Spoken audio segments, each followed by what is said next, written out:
Welcome to the deep dive. Today, we're really cutting through the noise to bring you some essential insights if you're an iOS developer trying to navigate, well, this pretty competitive job market. Hmm. We've basically distilled a recent expert session tackling the major hurdles developers are facing and mapping out some modern SwiftUI solutions to help you conquer them. Yeah, absolutely. So, look, if you're feeling the pinch of the current job search, or maybe you're just wondering how to truly master Swift UI, stick around. We've got insights directly from folks in the trenches, making these complex challenges hopefully surprisingly clear for you. That's right. I mean, the core goal for so many developers we talk to, it's about upgrading skills, Yeah, right? And making that strategic job switch. definitely. And our recent poll, it gathered over 20 opinions with 15 actual direct votes, and it really highlighted where those friction points are for job seekers. It was quite revealing. Okay, so what were the biggest roadblocks then? What really stood out from those results? Anything like really surprising? Well, the numbers were quite stark, actually. A significant chunk, like 6 out of the 15 votes, reported not getting interview calls at all, or maybe, very rarely. Wow. Okay. Yeah. And then another large group, 9 votes, they indicated they were struggling with data structures and algorithms, DSA rounds. Ah, the classic DSA hurdle. Exactly. And a smaller group, just 1 vote, but still important, faced issues specifically with the iOS technical rounds. Right. We even got specific examples. Prashant mentioned not getting calls because of notice period and those general iOS technical challenges. And Rahul cited getting calls but struggling to explain architecture. So it really confirms these aren't, isolated incidents. So for you, our listener, this means these aren't just your individual struggles. They're really common pain points right across the industry today. And, well, that leads us directly to one of the biggest ones you just mentioned, DSA. Indeed. DSA comes up time and time again as one of the major challenges. I've heard so many stories and honestly experienced it myself back in the day where developers get rejected, sometimes multiple times just on the DSA round, even if they're, really strong otherwise. You mentioned consistent practice for DSA being key. What specifically makes that so crucial? Is it just about remembering algorithms, or is it like something deeper, like building problem-solving muscle memory? It's definitely deeper than just memory, I'd say. Yeah. You've got kind of 2 main groups here. Sure. Those who've maybe never really tried DSA before, and then those who already tried it but are now out of practice. Lost the touch. Exactly, lost the touch. And for iOS specifically, think about it, we commonly use data structures like string, array, dictionary almost every day, right? Sure, yeah. Core stuff. Core stuff. Mm. Less common, but still relevant, are things like linked list, stack, and queue. And even then, stack is kind of used implicitly in navigation stack, and queue concepts pop up in serial or concurrent queues, even at a basic level. Mm. So the ideas aren't totally alien. But the real aha moment, I think, for DSA isn't just solving random problems. It's about recognizing the patterns. If you can master, say, the top 3 to 5 common patterns, things like 2-pointers or sliding window, you suddenly unlock the solutions to dozens of potential interview questions. Ah, that makes a lot of sense. So it's less about memorizing specific answers and more about learning the underlying approaches. It's not all abstract theory then. Exactly. So what are some concrete, maybe relatable examples of DSA problems developers might actually see, especially in an iOS interview? And how should someone just starting out approach them? Yeah, good question. Think about problems like traversing a basic linked list, pretty standard, or maybe deleting a middle node from a linked list. Even foundational problems like checking if a string is a palindrome or, counting the character count in a string. Those are excellent starting points. Okay, manageable stuff. Right. And the key advice I always give for starting DSA is first, just try to solve the problem. Don't worry about the best optimal approach right away. Just get a solution. Just get a solution first. Focus on achieving that. And honestly, here's some reassurance. Probably 90% of companies, they target easy and medium-level questions only. They rarely go to the hard stuff, especially initially. That's good to hear. Yeah. And what's more, the difficulty level of DSA rounds tends to be inversely proportional to your experience level. Generally, it gets a bit easier for experienced developers. They might focus more on system design or architecture then. Okay, that's genuinely encouraging news for a lot of folks, I bet. So, breaking it down, what are the actionable steps for our listeners to really start conquering DSA effectively, keeping those patterns in mind? Right. First, focus on understanding the basic concepts and algorithms, just the fundamentals. Then start tackling easy problems and really consciously look for those recurring patterns we talked about. Actively look for them. Actively look. Practice materials are obviously crucial. Find good resources. And joining a dedicated DSA group, maybe online or with peers, that can provide accountability and, shared learning. It really comes down to learning by doing. Consistent, deliberate practice is absolutely key. Makes sense. Practice patterns, persistence. Okay, let's pivot now to that other big frustration you mentioned. Not getting interview calls at all. It really is like building a fantastic product but having absolutely no way to sell it. Your skills are the product, right? And if no one's seeing them, the value is kind of lost. Precisely. And there's been such a drastic shift in the hiring landscape. If you think back to maybe 2017, 2018, just clicking the apply button on platforms like Nowcree or LinkedIn, it often worked if you had a halfway decent profile. Yeah, I remember those days. Right. But now, in 2025, even with a strong profile, a good resume, a really polished LinkedIn presence, it's often still not working for many people. It's frustrating. So why is that? I mean, what's happening behind the curtain that makes it so tough to even get noticed? Well, it boils down to volume. Recruiters are just facing an overwhelming number of applications. They often receive like 500 to 1,000 applications, sometimes within a few hours or maybe a day of posting a job. Wow, that's huge. It's huge. And while applicant tracking systems, the ATS, they exist for basic keyword filtering, there's really no magic AI or algorithm for sorting resumes by actual quality. So many applicants, let's say 600 out of 1,000, might have good, decent resumes. Okay.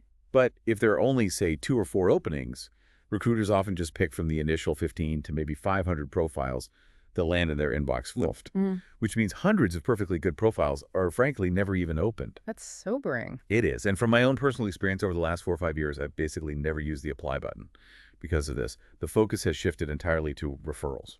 Right. So for you, the listener, the message is clear. Yeah. You absolutely need to find ways to proactively stand out from that massive pile. So what are the most effective strategies for actually getting those genuine referrals? It's not just about knowing someone, is it? No, not anymore. You absolutely need to maintain a correct LinkedIn profile, make sure it's up-to-date and professional, and you need to be active on LinkedIn. But just sending a connection request and asking for a referral right away, that's not enough these days. Yeah, feels a bit transactional. Exactly. Yeah. You have to understand the competitive nature of it. The person you reach out to for a referral might also be contacted by like 20, 30, maybe 50 other people asking for a referral for that same opening. Okay, intense. Yeah. So to actually get referred, your profile needs to be in the, let's say, top 2 or 3 among those specific people reaching out to that person. You need to demonstrate genuine credibility and build trust with them first. How do you build that credibility then beyond just the profile? It's about strategic engagement. Don't just be a passive profile. Share unique solutions you've built for projects. Maybe contribute to relevant open source projects. You could even offer to review code for connections in your network. Showcase your skills that way. So demonstrate value before asking. Exactly. It demonstrates your value up front, making you stand out before you ever ask for that referral. It makes the ask much easier and more likely to succeed. That's incredibly insightful. But let's say, what if a developer just can't get those direct referrals right away? Maybe they're new to an area or their network isn't strong yet. What's their next best strategy to cut through that application noise? That's a fair point. If direct referrals aren't immediately clicking, the focus should shift to demonstrating expertise publicly. Participate actively in relevant online communities like Stack Overflow or specific iOS dev forums. Contribute to open source projects like I mentioned, or even start a technical blog sharing your insights and project work. Make yourself discoverable. Precisely. Recruiters do search these channels looking for talent. Also, don't underestimate niche job boards focused specifically on iOS or mobile development. And sometimes, a highly personalized message directly to a hiring manager on LinkedIn explaining exactly why you're a perfect fit for that specific role can work better than a generic application. It's all about being proactive, improving your value. Great practical advice. Okay, so securing those interview calls is one battle, definitely a crucial one. But the war is ultimately won by showcasing modern proficient skills once you get that foot in the door. And in today's iOS world, that proficiency overwhelmingly points towards SwiftUI. So, okay, you've leveraged those referrals, you've gotten the call. Let's dive into the technical core of what you'll need to demonstrate. SwiftUI is a really elegant approach to state management. Right. Apple provides several techniques or approaches for managing UI state within SwiftUI. And each one is really suited for different scenarios. It's super important to understand when and why you choose one over the others. Okay, let's break them down. Let's start with the most basic one, maybe. At state. What's its primary role? Yeah, at state is really for locally maintaining state within a single view. It's perfect when there's no parent-child dependency for that piece of data. Think of a simple counter example. You have a button, you tap it, a number increments on the screen. Classic example. Classic example. As that counter value changes, the view automatically re-renders and updates itself. Now, the fundamental shift here compared to UIKit is that SwiftUI views are structs. They're value types. UIKit elements were mostly reference types, classes. Okay, and that's more than just syntax, right? Oh, absolutely. It's a fundamental difference in how data flows and how views are rendered. SwiftUI embraces immutability more. This makes your UI updates generally more predictable and less prone to those tricky side effects you could sometimes get with mutable reference types in UIKit.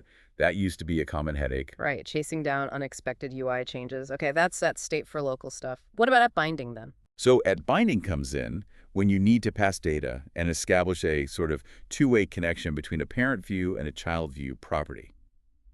Think of a parent-child view hierarchy. Like a form field in a child view updating a property in the parent. Exactly like that.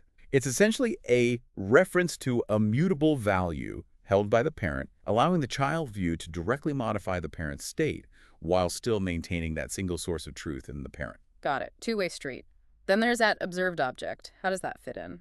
Right. Add observed object. This is used when you need to observe changes in external reference types, specifically objects that conform to the observable object protocol. It's a bit more generic than at binding. You can use it outside a strict parent-child relationship.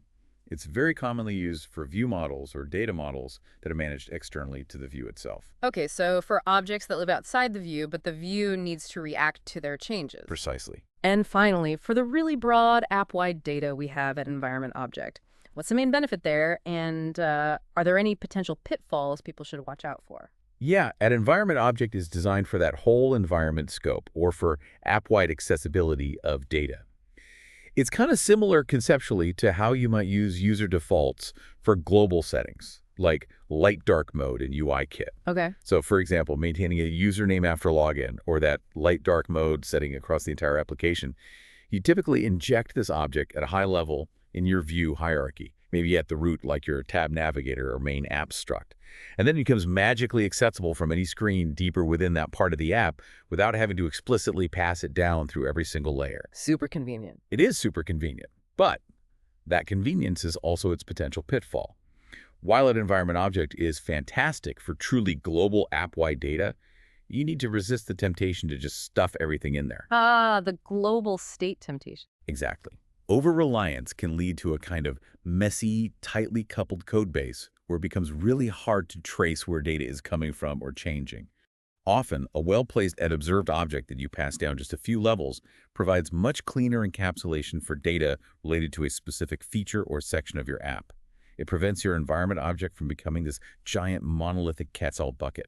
Good advice. Don't overuse the magic. So, boiling it down for your projects. At state for local view needs, at binding for direct parent-child two-way interactions, at observed object for external reference types your view needs to watch, and at environment object used judiciously for truly app-level global data. It really does simplify what used to be pretty complex UI update logic, but you need those clear boundaries to keep the architecture clean. Exactly right. Understanding the why behind each one is key. Okay, moving on. Let's tackle architectural patterns and networking in this new SwiftUI world. A lot of developers coming from UIKit wonder, does MVVM still apply? Is it still the way to go? And how do we handle asynchronous stuff like network calls efficiently? Yeah, common questions, and I can definitively reassure everyone listening. The same MVVM architecture principles that you applied in UIKit are absolutely applicable to SwiftUI. Fundamentally, nothing much has changed in the core roles of model, view, and view model. Okay, that's a relief for many, I'm sure. Right. The main structural difference really is that UIKit's view controller, that UIKit class, is essentially replaced by the SwiftUI view, which remember is a struct. But the view model and the model still play the same fundamental roles in separating concerns. So it's not like you have to completely relearn architecture. It's more of an approach change, maybe, primarily at that UI layer, adapting to the declarative nature of SwiftUI. That's a perfect way to put it. Your existing MVVM knowledge is highly relevant and valuable. It's just about adapting how you connect the view to the view model in SwiftUI's declarative style. Okay. And what about the asynchronous operations? Network calls, for instance. Right. For that, Async Await in Swift is, well, it's pretty much a game changer, especially for things like basic mock API calling or real API calling in SwiftUI. It's just so much easier and cleaner compared to the traditional methods we used to use. Easier and cleaner how? Can you give a comparison? Sure. Think about a traditional URL session data task call. You'd often have quite a few lines of code involving completion callbacks, closures, maybe error handling inside the closure, and then you'd have to manually remember to dispatch back to the main thread using dispatch-queue.main.async to update the UI. Yep, seen plenty of that dispatch queue.main.async stuff. Right. In contrast, with Async Await, you can often achieve the very same thing in maybe just 3 or 4 lines of code. Seriously, 3 or 4 lines. Yeah, it's quite dramatic. You typically use something like try-await URL session.shared.data from .url. That line asynchronously waits for the network call to complete and give you back the data or throw an error. Then, right on the next line, you can attempt to decode it, and it has integrated try-catch block structure for much cleaner error handling. Wow. So no more nested completion handlers and manual dispatching. Largely no. And beyond just like cleaner syntax, Async Await leverages Swift's structured concurrency. This means you get less boilerplate code, much clearer error handling paths, and it significantly reduces the chances of common concurrency bugs, like race conditions or deadlocks, that could sometimes creep into the older callback-based approaches. It creates a very logical, top-down flow for your asynchronous code that's easier to read and reason about. Okay, the implications for your project seem pretty clear then. It offers a significantly cleaner code experience. It sounds like once you try Async Await, you'll probably find it hard to go back to the old ways. Honestly, yes. I think most developers who embrace it really stop using the older asynchronous patterns for network calls wherever possible. It's that much better for clarity and safety. What a fantastic deep dive. We've really covered a lot of ground today, hopefully giving you a clearer roadmap. We went from tackling those tough job market challenges, emphasizing a strategic LinkedIn presence and the power of actively seeking genuine referrals, all the way to mastering DSA with a focused, pattern-based practice. And then we jumped into the core of modern iOS dev, SwiftUI's powerful state management tools. We unpacked its state, at binding, at observed object, and at environment object, really clarifying when and why you'd use each one. Yeah, and remember that caution with environment object. Right, use it wisely. We also saw how you can confidently apply the familiar MVVM architecture pattern in SwiftUI, adapting your existing knowledge, and how you can leverage the sheer simplicity and elegance of Async Await for remarkably clean networking code. Absolutely. Yeah. And we really encourage you, the listener, to start applying these concepts in your own projects right away. Like, try practicing passing data between screens using @state and @binding. Maybe maintain a user profile or theme settings using @environment object carefully. And definitely implement some API calling using Async Await, maybe with dummy APIs first, just to get the feel for it. Yeah. And try to do all this within that MVVM approach we discussed. Because ultimately, you will learn so much more by trying it yourself. So yeah, get hands-on. Definitely. And as you reflect on everything we've discussed today, maybe consider this. How are these modern SwiftUI approaches, the value types, the declarative nature, the structured concurrency with Async Await, how are they not just about new syntax, but about fundamentally changing how we think about building user interfaces and managing data? It feels like it pushes us towards code that isn't just functional, but potentially more elegant, scalable, and predictable. So what aspect of all this are you most excited to integrate into your next project?